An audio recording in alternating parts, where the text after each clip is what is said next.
if anyone other than Steven Spielberg attempted to make a semi-autobiographical film about themselves as an adolescent with the major theme being the love of cinema, it probably would have failed. But somehow, in a way that only he could do, he takes this seemingly pretentious idea and somehow makes it more than simply Oscar bait. The plot on IMDb reads, growing up in post-World War II era Arizona, young Sammy Fabelman aspires to become a filmmaker as he reaches adolescence, but soon discovers a shattering family secret and explores how the power of films can help him see the truth. In hindsight, it's very obvious that Spielberg enjoys exploring the family unit and looking at how that impacts stories. The Fabelmans is not only another story about family and specifically parents, but it also gives more meaning to the life of Steven Spielberg and the way that he enjoys telling stories. I can't speak on how accurate this film was to his actual life, but from a lot of stories and interviews that he has given over the years, it seems that most of the major events that take place for Sammy in this film were in fact the experience of Spielberg. So this is why I think the film works. The idea initially to me that this was going to be mostly a biopic with the moral being the love of movies and how magical they can be. I can't even begin to explain how out I am on biopics, and I believe in the power of cinema more than anyone, but we've seen that before, so those two things didn't exactly make me excited to see this film. But instead of going that direction with this film, it goes way deeper. This film is about something completely different. Yes, it's technically about parents, but even more broad than simply parents, it's kind of everything in life, and more specifically, it's about your emotions and how you process them during difficult times. For Sammy,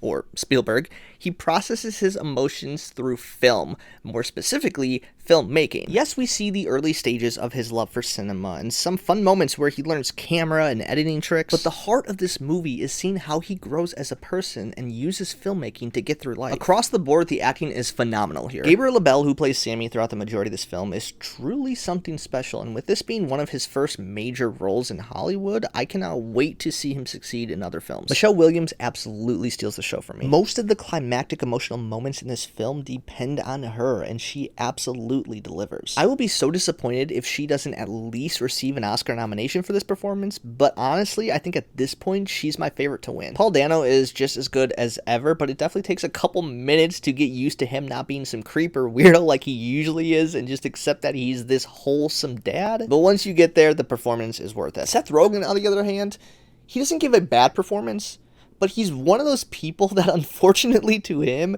you can't not see Seth Rogen. And that's not a bad thing. Like I said, he does a good job in this film, but once you hear him do the Seth Rogen laugh, you're taken out for just a moment. But overall, I think this is a film that's going to play to a large variety of people. There's something here for everyone. For individuals like myself who are overly obsessed with film, there's something uniquely special because I can very much relate to Sammy as processing a lot of my emotions or hardships through watching other films and stories. However, for more casual moviegoers, I think there's also a lot to process here, and if nothing else, it's a solid, dramatic story that hits you in the feels. I'm really bummed that this isn't doing so hot in the box office. I also haven't seen really any marketing or trailers, and the only reason I'm aware of this is because I'm very in on the film community, and I see a lot of people talking about this online. When I suggested to my entire family, let's go see this movie, literally not one single person had heard of this. But guess what? They all loved it. I loved it. I think this is a feel-good movie that everyone can enjoy. So that's The Fabelmans. Have you seen it? What do you think? Comment below. Don't forget to like and subscribe if you want to see more content like this, and I will see you next time.